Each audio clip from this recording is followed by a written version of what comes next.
নমস্কার বন্ধুরা, তো প্রতিদিনের মতোই আরেকটা ছোট মিনি ব্লগ নিয়ে তোমাদের সামনে আবার হাজির হয়ে গেলাম। আমি মৌসুমি। আশা করি তোমরা সবাই খুবই ভালো আছো। তোমাদের ভালোবাসা আমিও ভালো আছি। তো দেখো, সকালবেলা ঘুম থেকে উঠেই মাছগুলোকে আগে বার করে নিয়েছি, কারণ ফ্রিজে ছিল, রান্না করব, তো সেই জন্য ঝটপট মাছগুলোকে বার করে নিলাম। তরকারিটাও কেটে নিয়েছি, কারণ রান্নাটা চাপিয়ে দেবো। বাসি কাজ করার পরেই ঝটপট রান্নাটা চাপিয়ে দিয়েছি, কারণ ছেলেকে নিয়ে স্কুলে বেরোবো, তো সেই জন্য তারা আছে। তো দেখো, আমার ঝটপট রান্নাটা প্রায় হয়ে গেল, কারণ এটা সর্ষের চিংড়ি করছিলাম। তো এই রান্নাটা খুব ঝটপট হয়ে যায় আর খেতে খুবই টেস্ট হয়। তো কারা কারা পছন্দ করো অবশ্যই কমেন্ট করে জানিও। দেখো, এদিকে আমার রান্না কমপ্লিট হয়ে গেছে। তো যত তাড়াতাড়ি কমপ্লিট হয়ে গেছে তত তাড়াতাড়ি কমপ্লিট হয়নি, সময় লেগেছিল। তো যাই হোক, দেখো আজকে রান্না হয়েছিল সাদা ভাত আর ডাল ছিল টমেটো দিয়ে, পেঁয়াজ ফোড়ন দিয়ে, আর ছিল দেখো সর্ষের চিংড়ি, আর ছেলের জন্য একটা মাছের ঝোল ছিল পেঁপে আলু দিয়ে, আর ছেলের জন্য ঝাল ছাড়া ডাল, আর ছিল বাঁধাকপির বড়া। তো এটাই ছিল আজকের লাঞ্চ মেনু।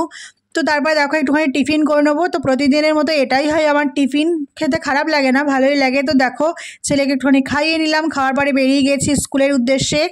তারপরে ওকে স্কুলে দিয়ে একটুখানি আমরা রেস্ট করছি, কারণ এই সময়টাই আমাদের থাকে মায়েদের, বিশেষ করে যারা বাচ্চাদেরকে স্কুলে দিয়ে বসে থাকো তারা অবশ্যই জানো কেমন ফিল হয়। তো যাই হোক, দেখো একটুখানি আইসক্রিম খেয়ে নিলাম, তারপরে মার বাড়িতে চলে গিয়েছিলাম ছেলেকে নিয়ে, কারণ 2টোর সময় ওর ছুটি হয়ে গিয়েছিল। তারপর দেখো স্কুল থেকে বেরিয়ে মজা করছিল যে বাপের বাড়ি যাব, মানে আমার দিদুন বাড়ি যাবে। তো যাক, দিদুন বাড়ি গিয়েছি, খুবই মজা পাচ্ছিল, কারণ আমার ছেলের খুবই ভালো লাগে। তো একটুখানি ফটো তুলে নিলাম, তো সেটাই তোমাদের সাথে একটু শেয়ার করে দিলাম।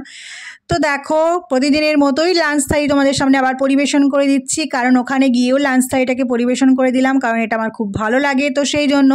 তো দেখো, মা আজকে লাঞ্চে রান্না করেছিল সাদা ভাত, সেটাকেই আমি স্যালাড বলতে শশা দিয়ে সাজিয়ে দিয়েছি, আর করেছিল বাটা মাছ ভাজা, আর চিচিঙ্গা আলু দিয়ে চিংড়ি মাছ দিয়ে একটা তরকারি ছিল, আর ছিল কাতলা মাছ আলু দিয়ে ঝোল, আর ছিল আম। তো এটা খেতে ভালোই লাগে, আমটা আমি খুবই পছন্দ করি, তো সেই জন্য। তো দেখো, একটুখানি পেয়ারাও খেয়ে নিলাম, তারপর রেস্ট করার পরে, খাওয়ার পরে তারপরে বাড়িতে চলে এসেছিলাম। তো দেখো, মা একটুখানি কুমড়ো দিয়েছিল, তাই জন্য পুঁই শাক নিয়ে এলাম, আর একটুখানি আলু কিনতে গিয়েছিলাম, তো আলু নিয়েই প্রবলেম হলো। তো আমি যে আলুটা কিনেছিলাম সেটা কে চুরি করে নিয়ে চলে গেছে, জানি না কে নিয়েছে।